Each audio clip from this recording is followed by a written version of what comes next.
దేవుని సన్నిధిలో ఎప్పుడు కనబడతారో చెప్పనా? దావీదు అంటూ ఉన్నాడు, దుప్పి నీటి వాగుల కొరకు ఆశపడినట్లు దేవా నీ కొరకు నా ప్రాణము ఆశపడుచున్నది. నా దేవుణ్ణి నేను ఎప్పుడు దర్శించాలి?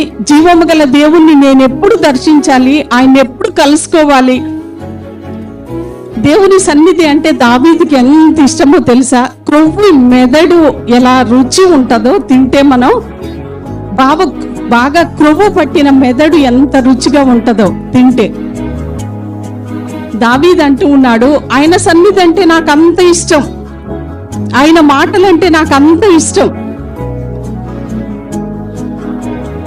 యెరూషలేమా నిన్ను ప్రేమించువారు వర్ధిల్లుదురు. యెరూషలేమా నిన్ను ప్రేమించేవారు వర్ధిల్లుదురు.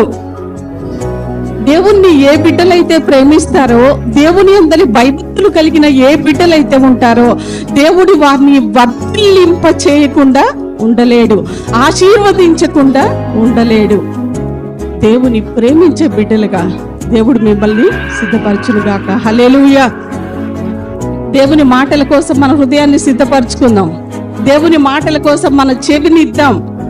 దేవుడు అంటూ ఉన్నాడు, నేను మాట్లాడే సమయంలో మీరు వినలేదు, మీ చెవి మూసుకొని ఉన్నారు. కాబట్టి మీకు అపాయం వచ్చినప్పుడు, మీ కష్టం వచ్చినప్పుడు, మీ శ్రమ వచ్చినప్పుడు నేను మిమ్మల్ని చూడను. మీ కష్టం వచ్చినప్పుడు నేను నవ్వుతా.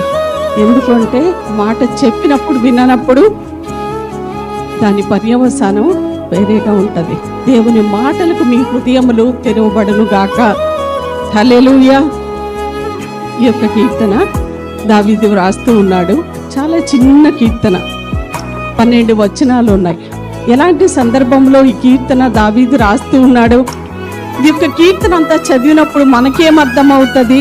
ఈ కీర్తన ద్వారా మనమేమి తెలుసుకోగలం? దేవుణ్ణి ఆరాధించటానికి వచ్చిన మనం ఎలా దేవుని సన్నిధిలో ఆరాధించటానికి సిద్ధపరచబడాలి? ఒక మనిషి ఆరాధన అనేది ఎప్పుడు చేయాలి? అన్ని మంచిగా ఉన్నప్పుడు ప్రభుని స్తుతిస్తాము, గణపరుస్తాము, ఆరాధిస్తాము. ఏదైనా మన జీవితంలో ఒక శ్రమ అనేది ఎదురైనప్పుడు మనం ఆరాధించడం కొంచెం కష్టం అవుతుంది.